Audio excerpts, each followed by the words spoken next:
Hey, what's up winners? Today we're going to be talking about lease swapping, or also called lease takeovers or lease transfers.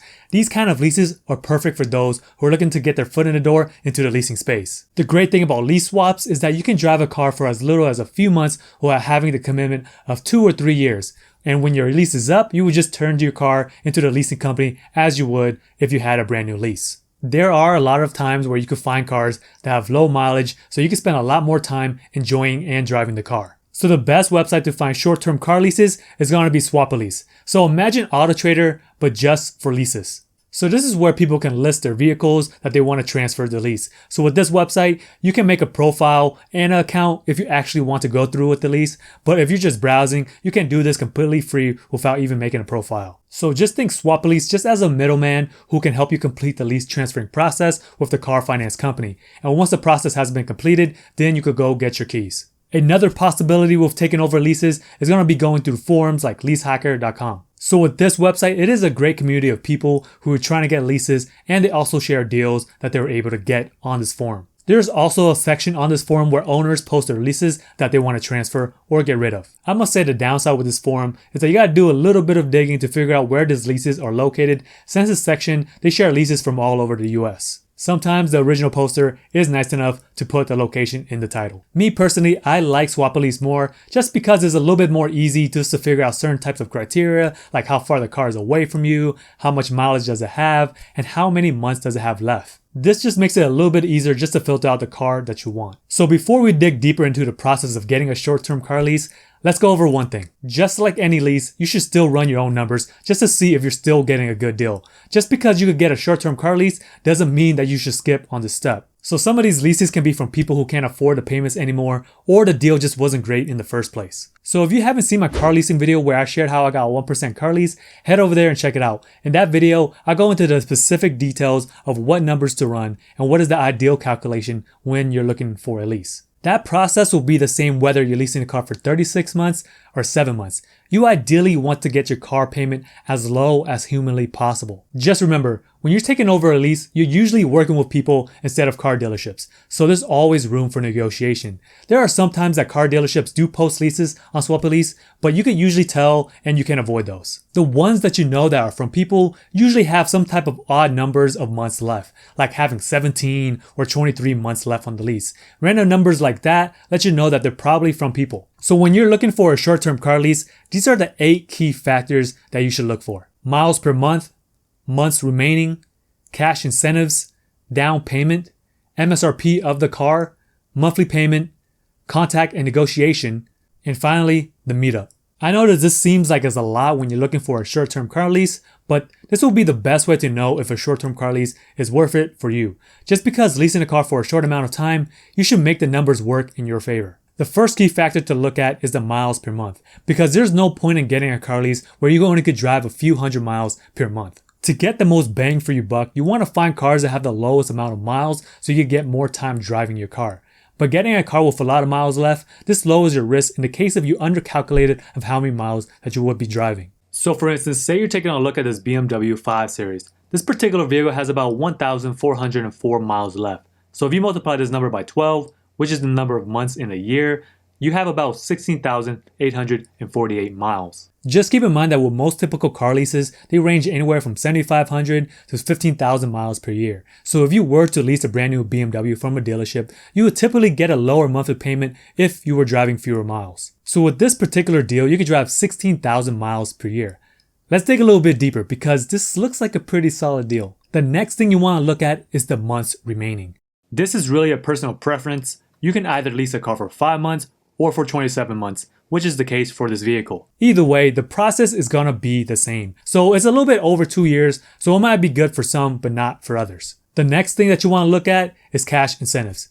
Who doesn't like free money? If you get cash incentives from sellers, this will often sweeten the deal. The majority of what a lease payment is usually the depreciation of the car from the MSRP from its expected value, also known as the residual value after the lease is up. So the closer you get to the residual value, the better off that you will be. When you're taking over a lease, the terms of the lease is already set in stone, meaning that your monthly payment will remain the same, so that cash incentive doesn't go nothing towards the monthly payment. So just look at the cash incentive as driving the car free for a few months, since you can apply that to the monthly payments that you have to pay for anyways. The reason why people can give cash incentives is that it's probably cheaper to give incentives rather than ending the lease early and paying expensive termination fees. One thing to keep in mind when sellers offer cash incentives is that it will be a good idea to have a contract in place just to make sure that they will uphold that promise when the lease transfer is completed. I've heard some people even using an escrow company as a middleman just to make sure that they get their cash incentive. The reason being is that because transferring a lease is a pretty odd transaction that's pretty much built on trust,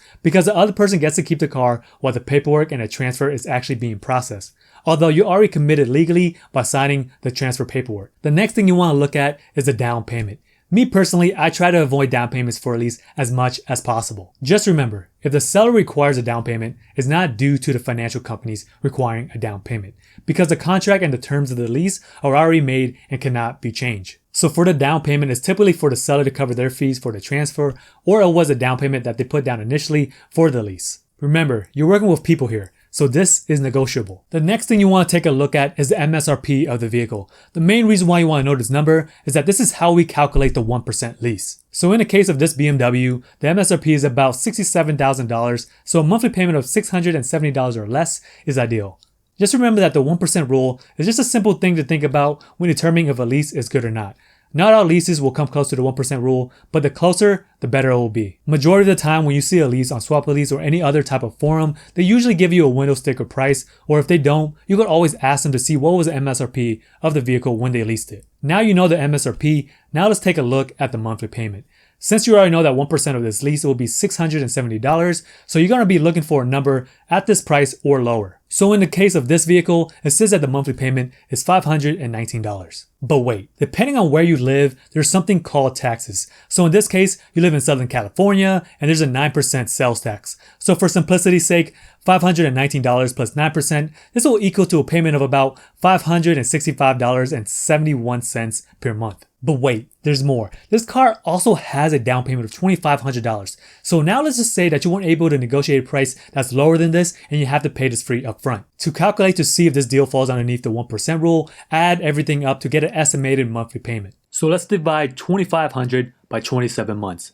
You will get $92.59. So now let's add that number to the monthly payment of $565.71 and you will get about $658.30. Even though your monthly payment won't be this number, it's a good calculation just to know to make sure you're still getting a good deal. So in my eyes, this is still considered a pretty good deal for the car of this price. Since now you ran all the numbers and you know if the number is worth getting or not, it is time to contact and negotiate your deal. Just like any car deal, I usually start my negotiation process through email because I don't like to waste my time and the other person's time meeting up if I know the deal is not worth it for me. You can definitely do the negotiation process during the meetup as well, but if you're not comfortable talking over the phone or in person, you can easily do this over email. If the lease doesn't have any cash incentives listed, this would be the right time to actually ask the seller if they offer any type of incentive just to get rid of the lease sooner. So before the face-to-face, here are some things that you can negotiate. Things like the cash incentive, any aftermarket items that you can keep, or who pays for shipping if you do the transfer that's further away from you. Here are some things to keep in mind that are non-negotiable. The actual terms of the lease, over mileage fees, taxes of the payments, and the lease buyout. Another thing that I will look into is that to see if they have any type of insurance or protections that are transferable. A lot of times, but not always, people get excessive wear and tear protection on their leases. They do this just to avoid the headaches of costly expenses when it's time to turn in their leases. And if they do, have them contact that protection agency to see if it is transferable, because it's going to save you a lot of headaches later if there is some wear and tear on the car. The last thing you want to do is to actually meet up with the person to inspect the car. Just like buying any other car, either through a dealership or through a third party, you always want to take a look at the car. It's probably a smart idea to run a Carfax just to make sure if there was any accidents that happened and to see if it was serviced. The main thing that I would focus on when inspecting a vehicle is the wear and tear. Look at the seats, look at the interior, look at the exterior for any type of dings or dents. I want to smell the car if it has been smoked in or if there's been any pets in the car. I want to take a look at the wheels to see if there's any type of curb rash and to see how much life there is left on the tires. I'm pretty sure that you could go online and Google a complete checklist when when inspecting a used car, so just find one of those and bring it along with you when you're doing the inspection. Once you take over a person's lease, you also take over any damage that's caused to the vehicle.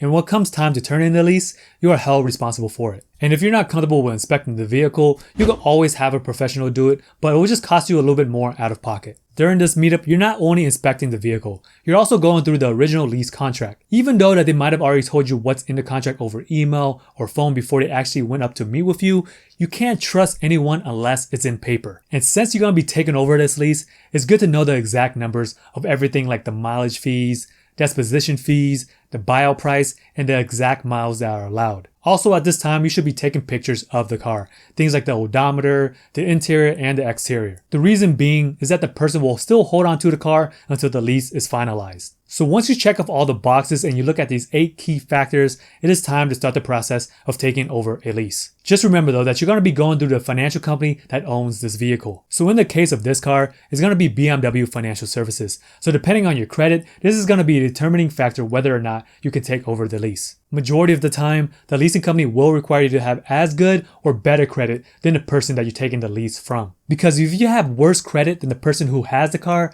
you probably won't be able to take over the lease. Depending on the lease company, sometimes they will charge you a credit application fee, so just keep that in mind. If your credit does get approved, this is when the lease transfer occurs. A leasing company will send you the paperwork to you and the seller, and once you have the paperwork, you need to do some signatures either on a hard copy or electronically. Just like any car buying event, you should be going through the details to know exactly what you're getting. So once all the documents are done and you return it back to the leasing company, you should get some sort of confirmation stating that you're the sole owner of that lease now. Just remember, as soon as you get the car, please try to register it as soon as possible so you don't have any issues of waiting until you can drive the car legally. And of course, you should get insurance on this car as soon as you get possession. And that's exactly how you take over a lease. Fees to consider. If you're going to be taking over a lease from someone off Swap-A-Lease, just keep in mind that Swap-A-Lease will charge you a fee if you want to become a buyer. I believe it's typically anywhere around $35 to $80 depending on the type of membership that you want. So to avoid these fees, you can meet up with someone through a forum or through a different website.